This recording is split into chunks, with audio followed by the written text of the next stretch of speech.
Abra sua Bíblia no Evangelho de Lucas, capítulo 24.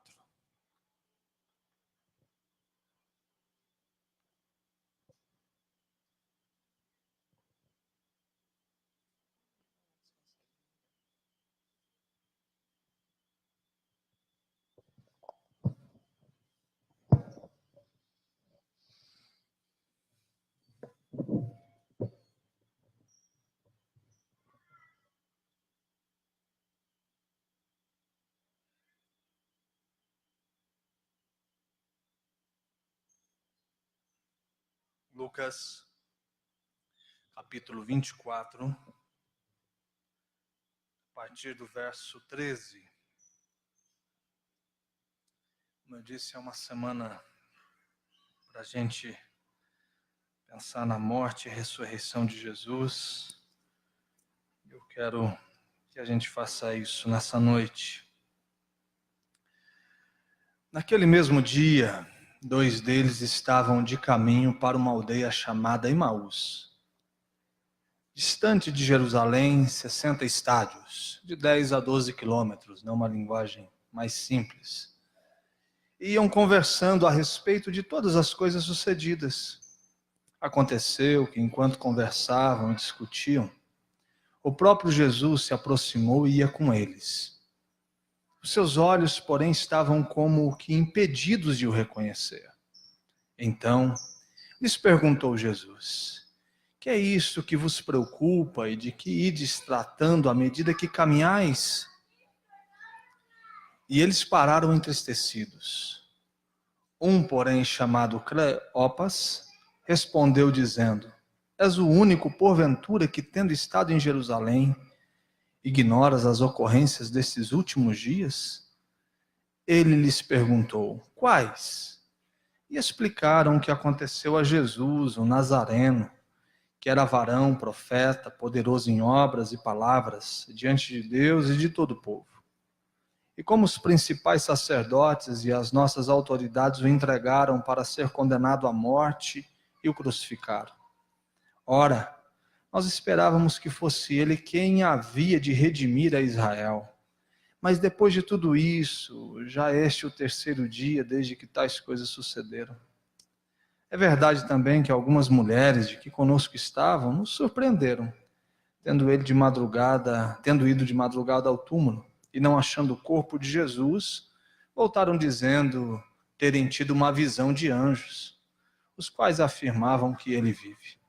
De fato, alguns dos nossos foram ao sepulcro e verificaram a exatidão do que disseram as mulheres, mas não o viram. Então lhes disse Jesus: honestos e tardos de coração, para crer tudo o que os profetas disseram.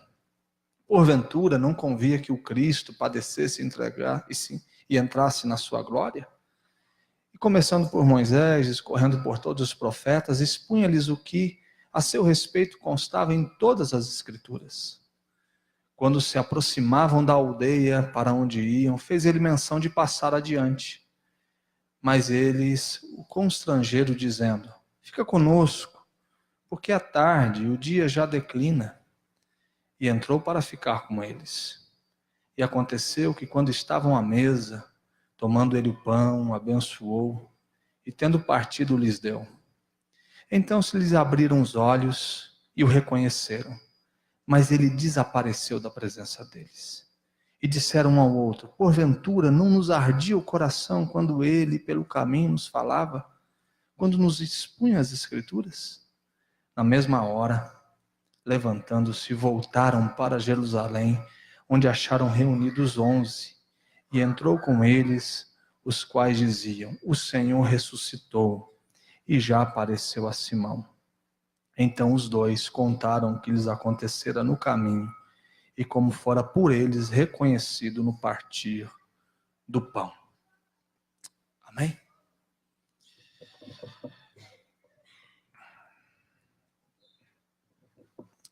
Muitas vezes a vida nos empurra para uma caminhada muito parecida com a desses dois homens, os discípulos que estão no caminho de Emaús.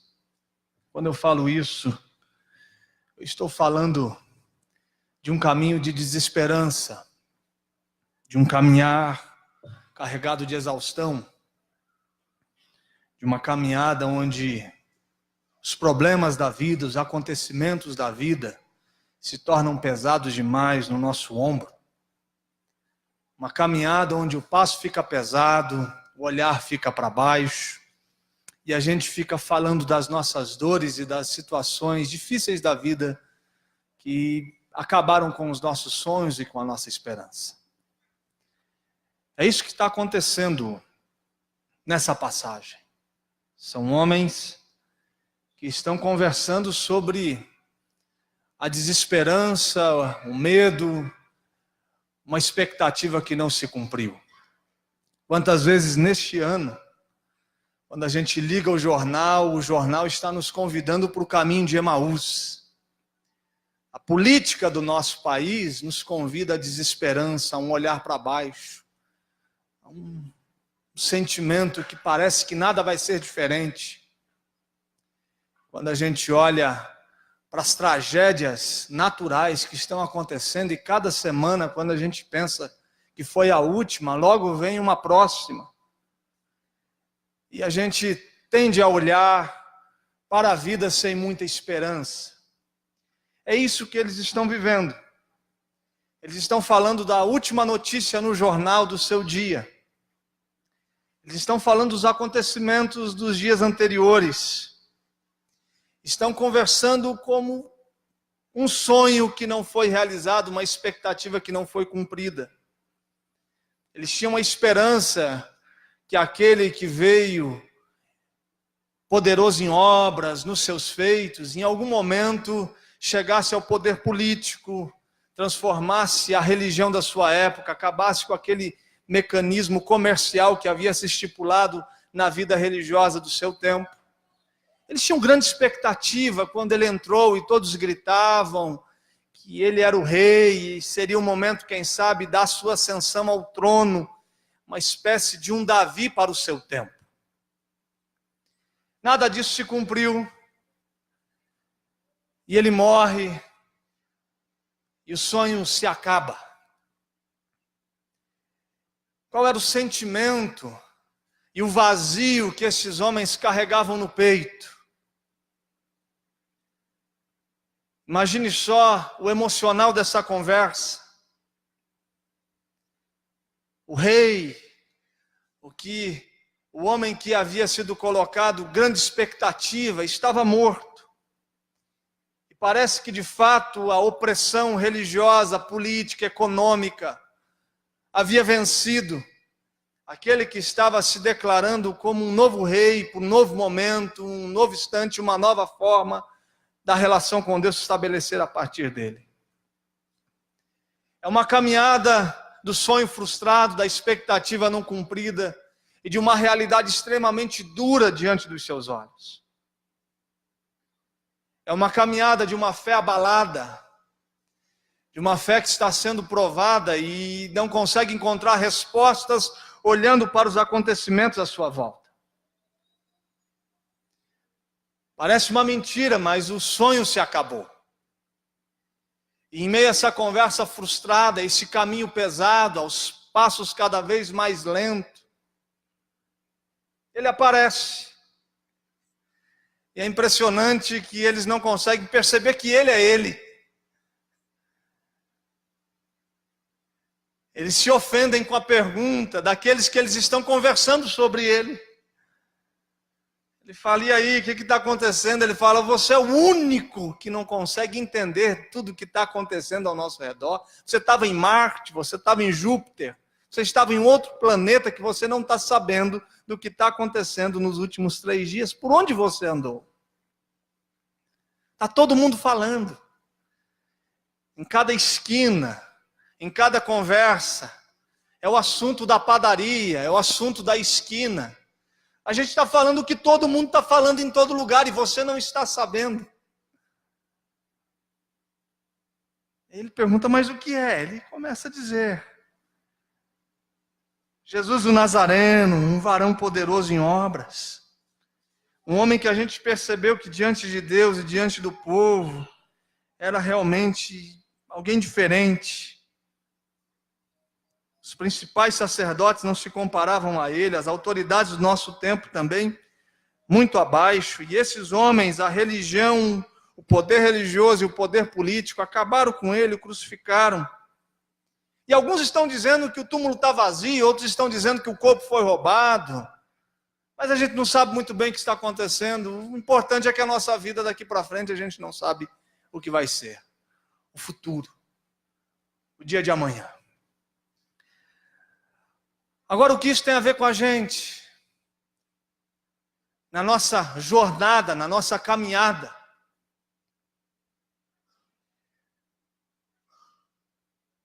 Será que ele foi percebido? Será que essa presença mística, a ressurreição e a vida, entrou numa história cansada, exausta, e num meio à nossa jornada, muitas vezes, de desfalecimento? Será que a presença mística de Jesus entrou na nossa casa, tomou conta do nosso coração ao ponto de sermos renovados para a vida? Ao ponto dos olhos começarem a chorar e o coração a se arder, porque a gente percebeu que ele vivo está. A primeira coisa que me chama a atenção é essa incapacidade que esses homens estão tendo de reconhecer o Cristo, porque eles estão olhando para a sua dor. E quanto mais eles olham para a dor no coração, para a ausência, menos eles conseguem perceber aquele que se aproximou. É um olhar para si e não para ele. E quanto mais eles olham para si, menos eles percebem que ele é ele. Já era domingo à tarde, e eles estão vivendo como se fosse sábado pela manhã. Já tinha raiado um novo dia.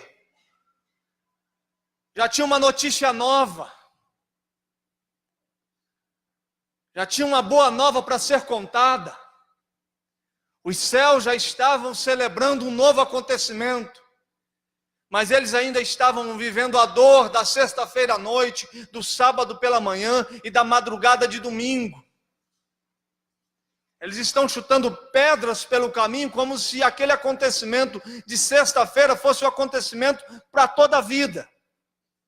Por quê? Porque eles estão o tempo todo olhando para a ausência e para a dor do que a sexta e o sábado causou. Para a dor de existir, para a angústia de estar vivo, sem a certeza que a ressurreição e a vida já é uma realidade. O que eu estou lhe dizendo não é que a nossa fé em Cristo Jesus é um anestésico para a vida, ao ponto que nunca mais a gente vai dizer, está doendo. Não. Mas à medida que a gente vai caminhando, a gente vai crendo na ressurreição e a vida, entrando nos ambientes mais dolorosos da nossa vida. A gente vai percebendo a presença mística de Jesus invadindo a nossa família nos ambientes de dor, no luto que a gente viveu, na dor, na depressão, na angústia que a gente viveu em determinado momento lá atrás, mas chegou o dia onde os nossos olhos se abriram, o coração ardeu e a gente percebeu que ele vivo está. E o fato dele estar vivo nos joga para um novo dia. E a gente passa a viver a esperança do domingo à tarde.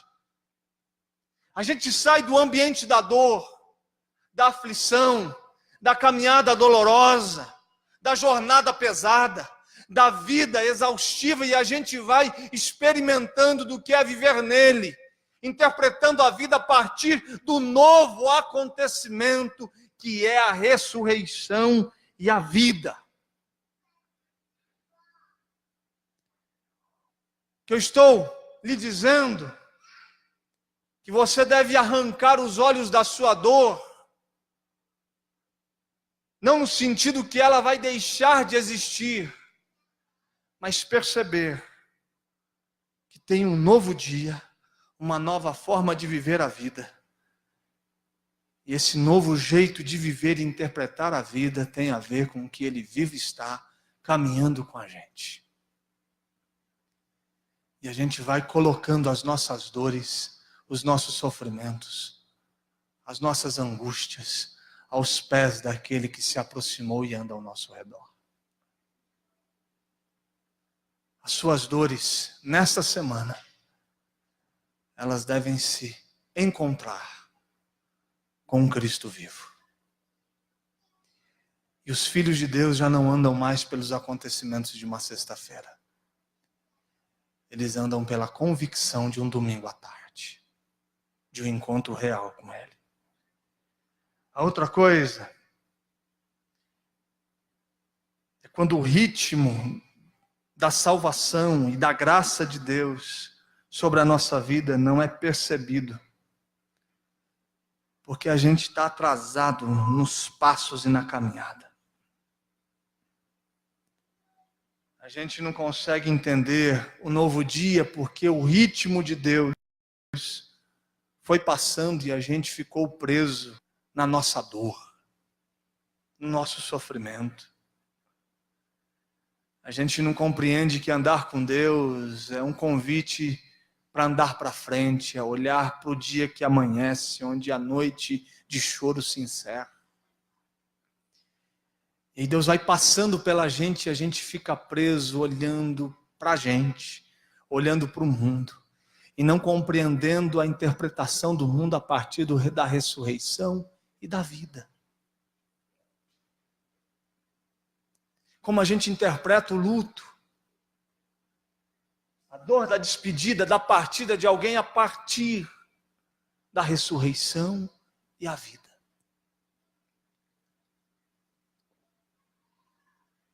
Eu não interpreto mais a morte como morte, mas eu olho para a morte como uma abertura das portas para a eternidade. Como eu interpreto o sofrimento tão negado, que deve ser um ambiente de fuga. O tempo todo nas redes sociais você vai vendo que você nasceu para ser feliz. Uma negação extrema de qualquer ambiente de sofrimento. Mas aí a partir da ressurreição e da vida, como eu interpreto o sofrimento como um ambiente que me faz cada vez mais ser a imagem de Jesus.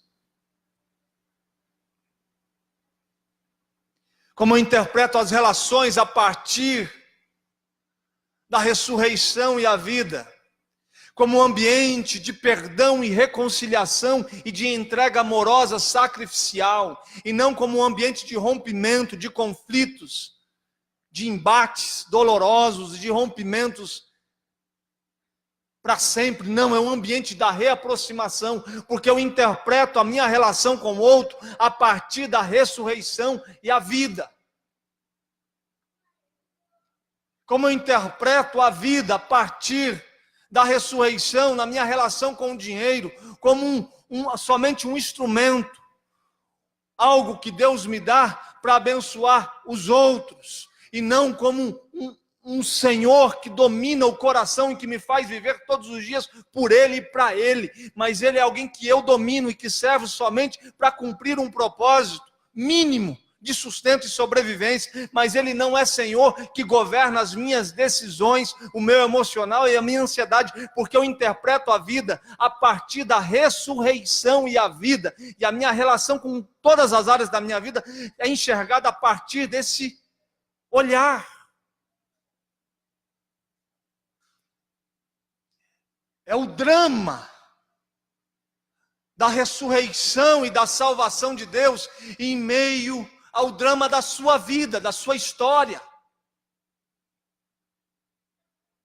Como que você interpreta a sua relação com o seu filho, com a sua filha, a partir da ressurreição e a vida? Educando esse menino, essa menina para ser o quê? Uma pessoa bem-sucedida profissionalmente? Não, para que ele seja a imagem do filho, porque eu interpreto o crescimento dessa pessoa na graça e no conhecimento daquele que o salvou.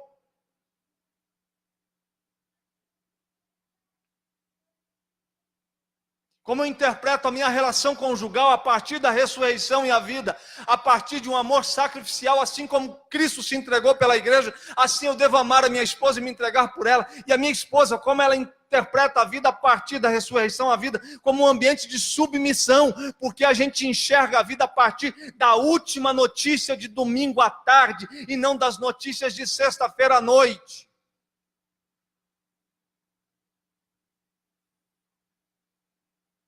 Mas aí a gente não percebe a salvação a partir do ritmo de Deus, e a gente vive o sábado, uma tristeza profunda, confessando as nossas dores, um massagear dos nossos sofrimentos, de não dar, de tristeza e de angústia infindável. Enquanto que o ritmo da salvação de Deus está convidando a sua igreja e o seu povo para viver o domingo à tarde.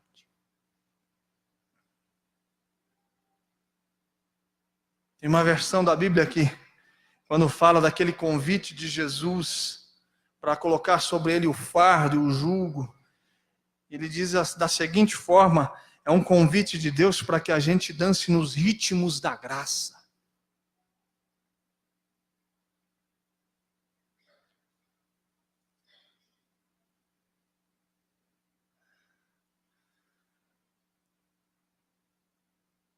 Eu sei que muita coisa pode estar apertando no seu coração, tem muita coisa mal resolvida. Agora, como que a gente vive com isso? A gente saindo do sábado e da sexta. E a gente percebendo que Ele está vivo com a gente, caminhando em meio à nossa dor.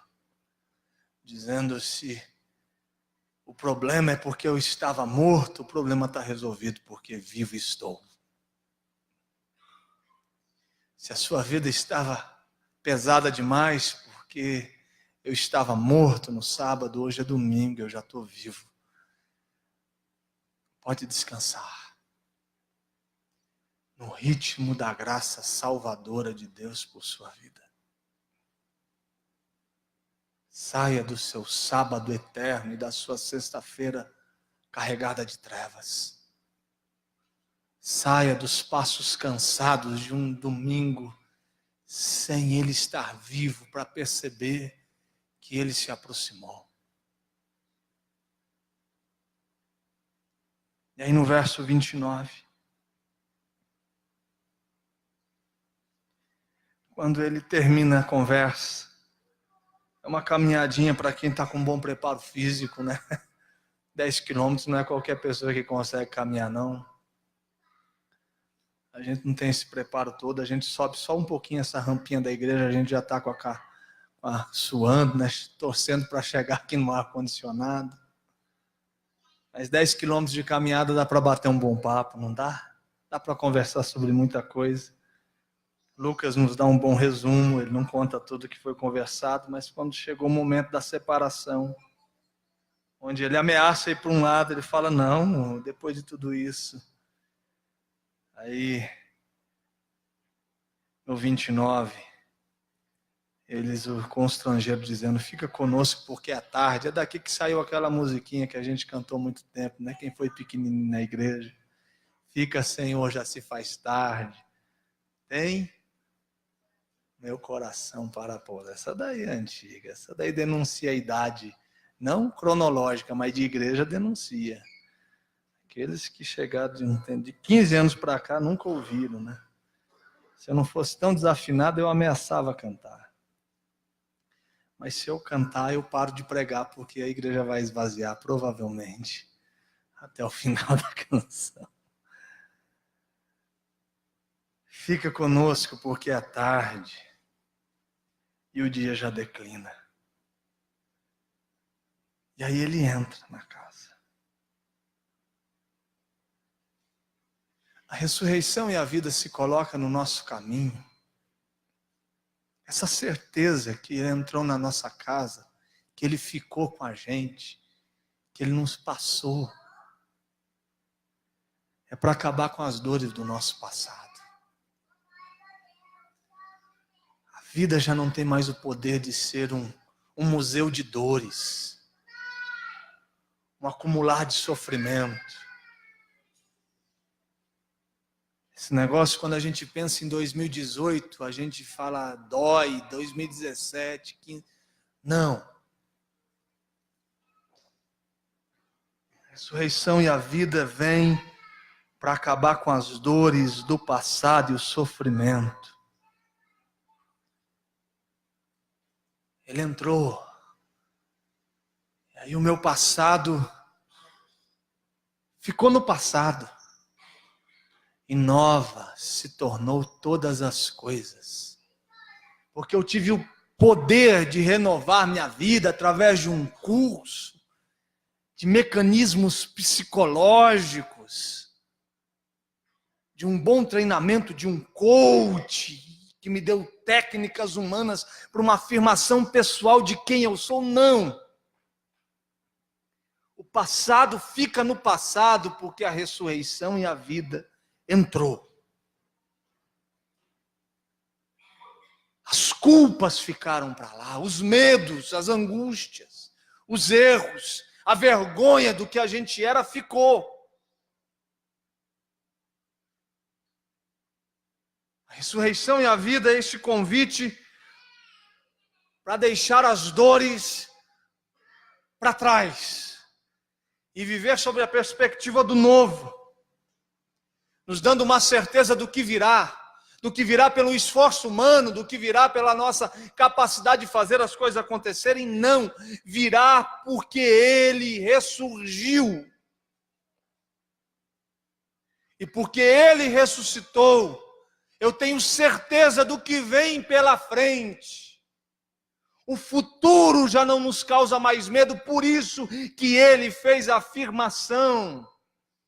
Para você não viver ansioso, para você não ficar preocupado com o dia de amanhã, para você parar de perder o sono pelo que você vai comer, pelo que você vai vestir, como que vai ser o seu dia, como que vai ser o final do mês. Ele diz: não perca o sono, porque quem vive assim é pagão, é gente que não entendeu a ressurreição e a vida, porque a ressurreição e a vida, domingo à tarde, é um convite para as certezas que Ele nos dá, a partir do que somos. Não, é a partir do que Ele é e do que Ele fez.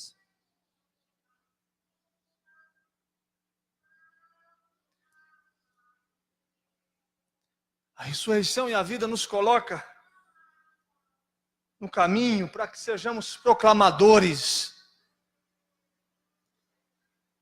da ressurreição que nos tomou.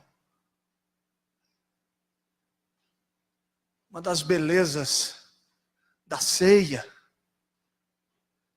é que é esse mistério que, enquanto a gente bebe do cálice, come do pão, misteriosamente a nossa vida é invadida pela presença dele, nos dando força para a jornada, nos conduzindo a ver a vida a partir do domingo à tarde. A ressurreição e a vida entram na sua vida para que você conte os fatos a partir do domingo à tarde, não do sábado pela manhã ou da sexta-feira à noite. Como a gente conta a vida, como a gente relata a história, como a gente apresenta o mundo a partir da ressurreição e a vida. E a minha oração nesta semana é que aconteça na sua vida o que aconteceu na vida destes homens no verso 32. Que o seu coração venha arder. Que os seus olhos venham abrir, como diz no verso 31. E reconheceram que ele desapareceu da presença dele. Que você perceba que ele entrou na sua casa.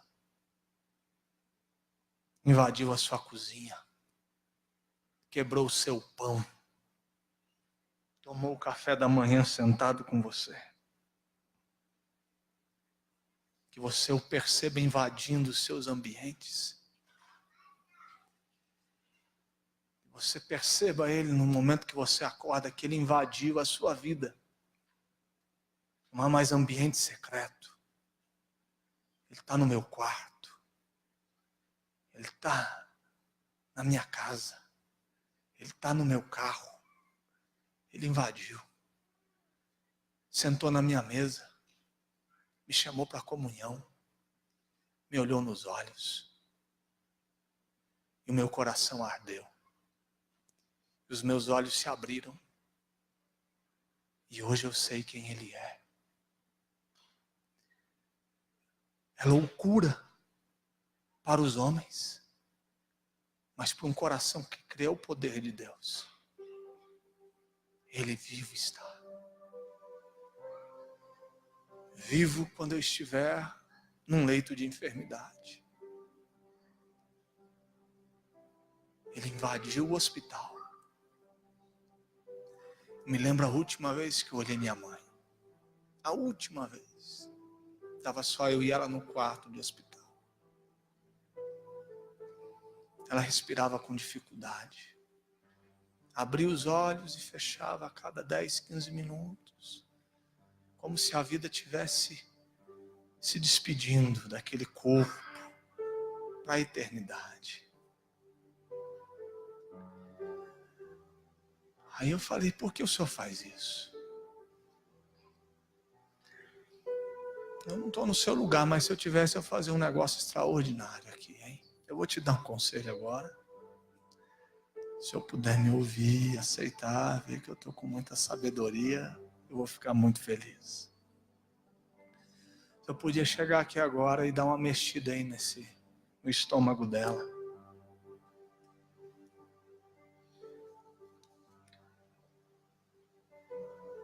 E você resolveria tudo.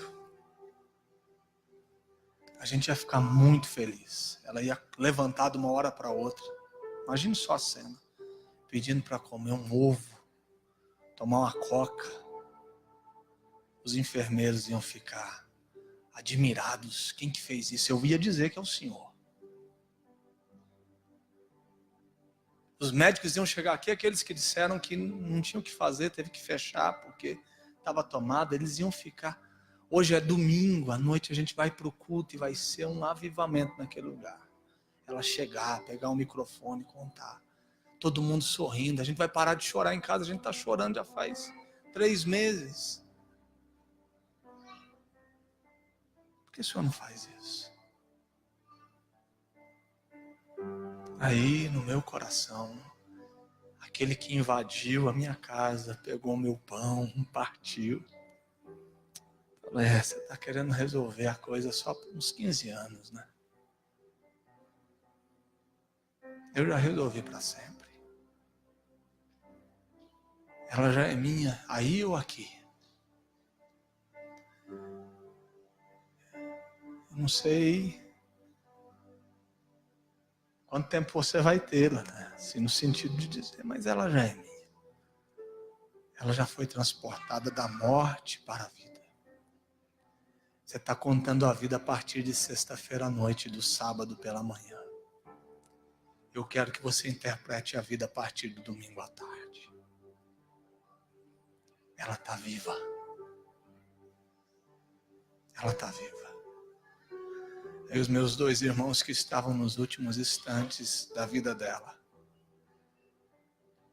diz que ela, vomitando, e naquele processo, ela deu o último suspiro, olhou para os 2 e fez assim. Deu um tchau e se foi. O domingo à tarde se abriu. E a eternidade é dela. Ela deixa de ser a minha mãe e se torna minha irmã para sempre. É contar a vida a partir de domingo à tarde e não da dor do sábado. Amém?